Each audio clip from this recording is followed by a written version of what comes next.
Bitcoin is down more than 30%. In fact, up to 50%. And this drawdown is not just sharp, it's prolonged. And it's now extending beyond 4 months. And if you understand history, if you understand market structure, you know something very important. These drawdowns don't repair quickly. Months, years. And here's the part many investors are missing. This is not happening in isolation because the NASDAQ 100 is also in decline. This is not just the crypto story, which is good. This is a liquidity story. So if you want to go deeper, consider becoming a channel member as well, as I come to you every morning, telling you a little bit what I'm thinking, what I'm actually doing, but we get more specifics in names. So let us take a look at this Bitcoin drawdowns to NASDAQ drawdowns, because that's exactly what this chart does. So on the x-axis, which is the horizontal axis, you see total duration. Simply put, this is a total number of days the drawdown lasts. And as you could see, it starts at 0 days, 100 days, 200 days, even 300 days.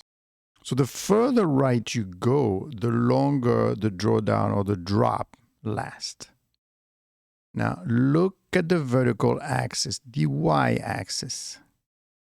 This shows the bottom of the drawdown, the bottom of the drop, expressed as a percentage decline. Essentially, how far down did the Bitcoin or NASDAQ drop? Did it drop 20% at its lowest point, 40%, 60%? Each dot represents a historical drawdown event. So each dot tells a story. Of course, they have different colors. So the orange dots are Bitcoin and the blue dots are NASDAQ. So far, simple. And of course, each dot tells the story because it tells you how long it lasted and how deep it went. That's it. It's very simple. So what does it mean? Well, look at where most NASDAQ drawdowns cluster. They tend to fall between 50 and 150 days. If you look at the blue dots, right, at the top left, you see that they last about 100 days, most of them, and then they drop about 20%, most of them, most. Now look at the Bitcoin. Bitcoin drawdowns are deeper, much deeper. You see drops. Look at the orange, right? The orange drop 20%, 40% line, for the first 100 days. They go much deeper. And that's normal for Bitcoin. These are all the drop that we've seen. So volatility is the nature of the Bitcoin. But look at the highlighted points. This is a NASDAQ drawdown marked around 106 days, approximately minus 9%. Do you see the one that's circled in red, right? After 100 days, it says 100 days, minus 9%. And then look at the Bitcoin, 128 days, right? Which is more or less, look what it says, minus 52%. Which is basically the current situation. Bitcoin is down more than 50%, and it has lasted over 4 months. That puts it squarely in prolonged territory. So the important historical pattern is key because the observation tells us that the longer a drawdown lasts, the deeper it tends to go. Especially true for equity. And you'll notice that when NASDAQ drawdown extend beyond 200 days, right? So you'll notice that the blue dots tends to fall, which means that once I pass 100 days, I'm not just clustered at minus 20. I'm starting to get some dots between minus 20 and minus 40% on the top 100, right? So usually the drawdown, the longer the drawdown, the deeper the bottom for the NASDAQ. So basically, time is not neutral. Time increases risk of further weakness. Here's something critical about Bitcoin. Bitcoin has increasingly moved with the NASDAQ. It behaves like a high volatility tech asset, not like gold or cash. When liquidity tightens, when rates rise, when risk appetite drops, the Bitcoin suffers. And if the NASDAQ is still in decline, Bitcoin does not have strong macro tailwinds. That doesn't mean it can't bounce, but it means sustained recovery becomes harder, and you could see it.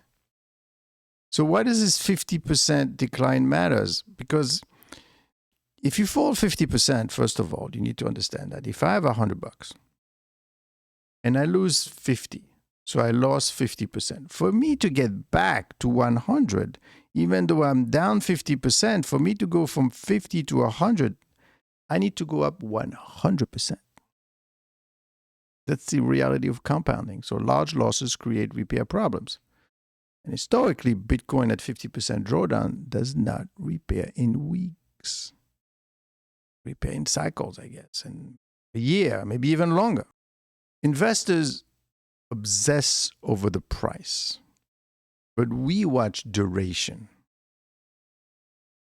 And usually when there's short crashes, you've got panics, right? People are panicking. Long crashes tend to be more structural. And when a drawdown passes 100 days, it shifts from shock to regime. Something is going on. Regime changes are harder to reverse. Now, layer in macro conditions. The NASDAQ is weak. Liquidity is tight. Risk appetite is soft. So these are not 2020 stimulus conditions. This is not zero rates. So the recovery speed is going to be different. Markets heal faster when liquidity floods in. They heal slower when it is restricted. Now, it does not mean, this is not a prediction. This is education. We're just looking and trying to understand what's going on. It doesn't mean Bitcoin cannot rally. It does not mean the bottom isn't close. It means historically, deep plus prolonged equal extended repair time. That's it. No, just data. I'm looking at the data here. Now, when you're comparing to past cycles, 2014, 2015, 2018, 2019, 2022, you'll see something consistent.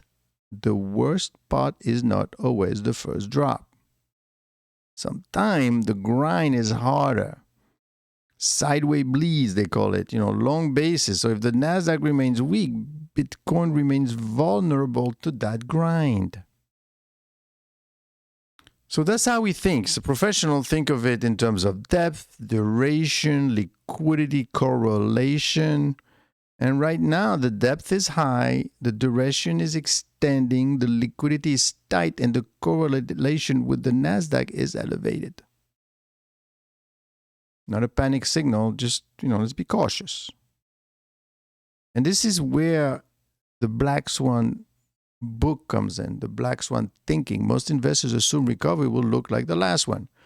But rare events, Black Swan events, don't repeat the same way. Sometimes markets repair fast, sometimes they reset valuations completely. So understanding the tail risk helps you stay calm. So you know what's going on. You basically asked to cross a street and you see all these cars going back and forth and you're wondering what's going to happen. But if you know that the red light is going to come in and stop the car, you'll be able to cross the street. You feel better about it. So if you want to think differently about risk cycles, then take a look at this video, obviously in great detail, and get the Black Swan book as well. Now, could this reverse quickly? Well, yes, if liquidity returns, if the NASDAQ stabilizes, as right now it is all AI negativity, if macro pressure eases, if markets turn when conditions change, but until conditions change, history suggests patience is going to be required. And it's kind of the psychological trap that you're in, because most investors underestimate time. They think in weeks. But markets move in months, years. When a 50% drawdown stretches beyond 100 days, it tests conviction. So if you're being wrecked right now, take it easy. Okay? It's testing your conviction. I always say, if you can't stand the heat, get out of the kitchen. If you can't stand the emotional up and down, then you don't deserve the reward. That's when emotional mistakes happen. You sell at the bottom, usually, right? Everybody wants to buy when everybody else is buying and then sell when everybody else is buying. No, you buy when everybody else is selling. That's what you do.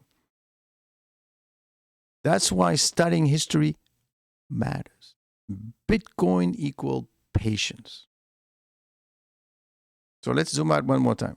This chart tells us the following, that Bitcoin drawdowns are deeper than NASDAQ. Prolonged drawdowns tend to go deeper. When NASDAQ weakens, Bitcoin struggles, and large drawdowns require extended repair. This is a message. Don't forget, found this helpful. I'm focusing on education here. Don't ask me to predict the future. No one knows what's going to happen next. Just listen to what happened in the past, get comfort from it, and so that you don't sell when everybody else is selling.